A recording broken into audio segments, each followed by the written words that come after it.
Bismillahirrahmanirrahim. Assalamualaikum warahmatullahi wabarakatuh. Pada kesempatan kali ini saya akan menyampaikan sejarah mengenai Islamnya Kekaisaran Mongolia.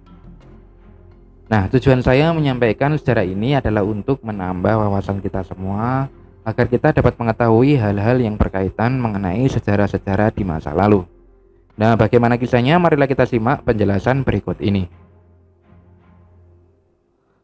Pada tahun 1295, seorang Buddhis yang bernama Mahmud Khozan menjadi khan dan menyatakan dirinya memeluk ke dalam agama Islam. Perlindungannya terhadap pembelajaran keislaman mendorong penulis-penulis brilian seperti Rosiduddin, dokter dan cendekiawan yang menulis salah satu sejarah universal Persia paling terkenal sepanjang masa. Nah, bangsa Mongol ini seperti dinasti-dinasti Islam lainnya dipengaruhi klaim kesukuan. Pada tahun 1330-an, kekuasaan Mongol mulai terpecah-pecah di antara banyak pemimpin lokal. Sementara itu, di kedua sisi Mongol, kekuatan Muslim Turki lainnya meningkatkan kekuatannya. Di sebelah timur, Kesultanan Delhi bertahan dari tekanan Mongol.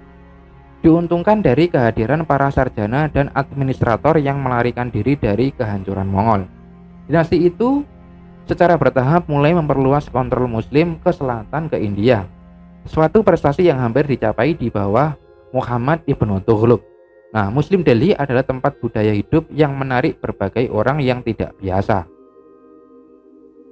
Nah, Muhammad Ibnu Tughlaq sendiri seperti banyak penguasa Muslim di India selanjutnya banyak membaca filsafat, sains, dan agama.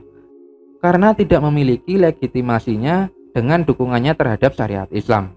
Kepeduliannya terhadap syariat Islam bertepatan dengan semakin populernya tasawuf, terutama yang diwakili oleh Kristi Arikoh yang masif. Pemimpinnya yang paling terkenal yaitu Nizamuddin Aulia, yang telah menjadi penasihat spiritual bagi banyak tokoh di istana sebelum Muhammad Ibnu Tughlaq naik tahta, juga bagi individu Hindu dan Muslim. Di India, tasawuf menyatukan anggota komunitas agama yang berbeda dengan cara yang sangat jarang terjadi di wilayah Islam bagian barat. Di sebelah barat, negara bagian Mamluk yang sama terus menolak ekspansi Mongol. Sultan-sultannya dipilih bukan merujuk garis keturunan di antara sekelompok budak yang dibebaskan yang bertindak sebagai pemimpin dari berbagai korps budak. Pada saat kematian salah satu sultan, berbagai korps militer akan bersaing untuk melihat pemimpin siapa yang akan menjadi sultan berikutnya. Para pemimpin berbagai korps budak membentuk oligarki yang memegang kendali atas sultan. Nah, meskipun ketidakstabilan politik merupakan dampak dari sistem semacam itu, perkembangan budaya memang terjadi. Para sultan secara aktif mendorong perdagangan dan pembangunan, dan Mamluk yang berada di Kairo menjadi tempat kemegahan yang dipenuhi dengan banyak monumen arsitektur. Sementara bahasa Persia menjadi bahasa administrasi dan budaya di sebagian besar wilayah Islam. Bahasa Arab saja terus dikembangkan di wilayah Mamluk untuk kepentingan kehidupan intelektual yang beragam. Contohnya adalah Ibnu An-Nafis yang merupakan seorang dokter. Beliau menuliskan tentang sirkulasi paru-paru 300 tahun sebelum ditemukannya oleh ilmuwan Eropa. Nah, untuk Mamluk, Al-Qosqosad menyusun sebuah ensiklopedia di mana ia mengamati tidak hanya praktik lokal tetapi juga semua informasi yang harus diketahui oleh administrator yang terlatih.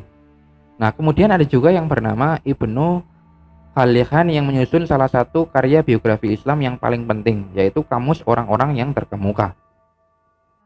Kajian-kajian berwawasan syariat dielaborasi yaitu para ulama yang menyusun teori politik yang mencoba untuk memahami kesultanan, dan mereka juga menjajaki kemungkinan perluasan syariat dengan mengacu pada falsafah dan tasawuf.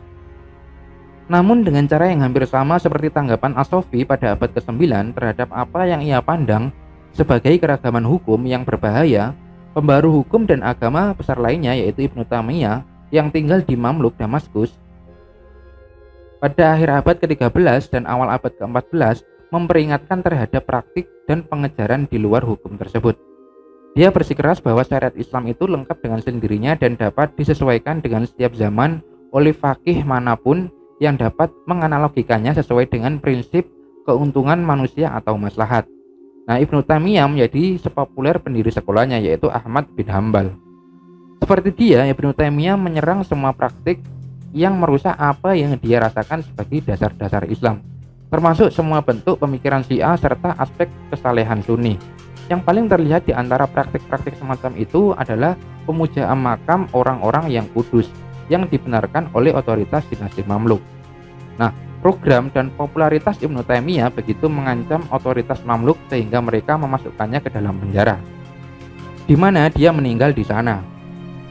Nah, gerakannya tidak bertahan, tetapi ketika ide-idenya muncul dalam gerakan revolusioner Wahabiyah pada akhir abad ke-18, kekuatan mereka yang tersisa menjadi nyata secara dramatis.